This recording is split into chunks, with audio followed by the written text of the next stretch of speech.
pagbalik sa mga negosyo ginakalipay ni Mayor Jerry Treñas, safe workplaces padayon nga ginakampanya sang alkalde.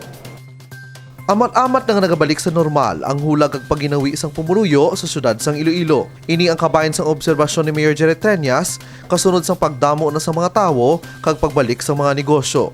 Suno sa alkalde, may paggutok na ang trapiko, puno na ang mga car parks kag mayara na sang mga sale sa mga malls. Palatandaan suno sa iya nga may pagbago ilabi na sa pagbangon sang ekonomiya.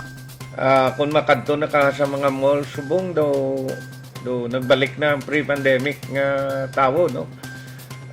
Ang isa di ka mall nakaagi lang ko sa dalan niya, puno-puno gid sang weekend, no. Kaya may sale sila. Suno pa kay Mayor Jerry Treñas, madamo nagakadto sa syudad bangod ini ang regional center. Bangod sini, dako man ang tsansa nga madasig nga makabangon ang establishmento matapos ang halos 2 ka tuig nga pandemya. Apang importante sa gihapon nga magpangaman kag bangin sigurado ilabi na sa mga workplaces. Well, we continue to remind, we continue to campaign for boosters. We campaign for safe workplaces, no.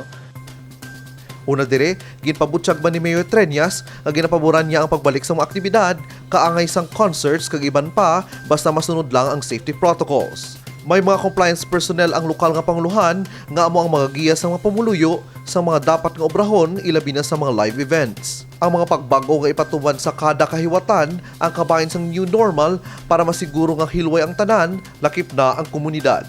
Kevin Patrick Casipe para sa Level Up Patrol.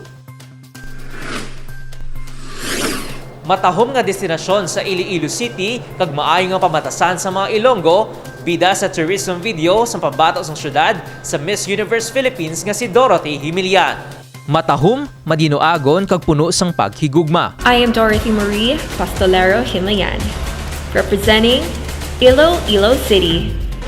Sa sini nga paagi ginpakilala ni Miss Universe Philippines Iloilo City nga si Dorothy Himilian ang syudad para sa iya tourism video. Kabahin sa top 32 finalist ang pambato sang Iloilo City kag sa tourism video challenge, iya ginpakita ang pag-uswag sang syudad kag paano nakabangon ang mga Ilonggo ilabi na sa pandemya.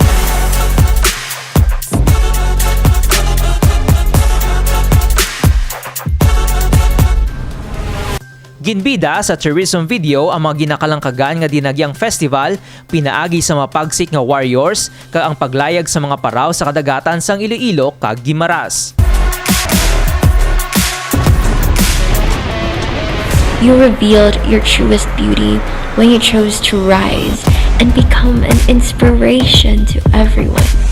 Wala man madula ang ginapabuga sang syudad nga mga dinumaan nga buildings, simbahan kag mga heritage site. Madumduman, nangin madinalagon ng Iloilo City sang 2020 matapos makuha sang Ilonggo Beauty nga si Rebia Mateo ang corona.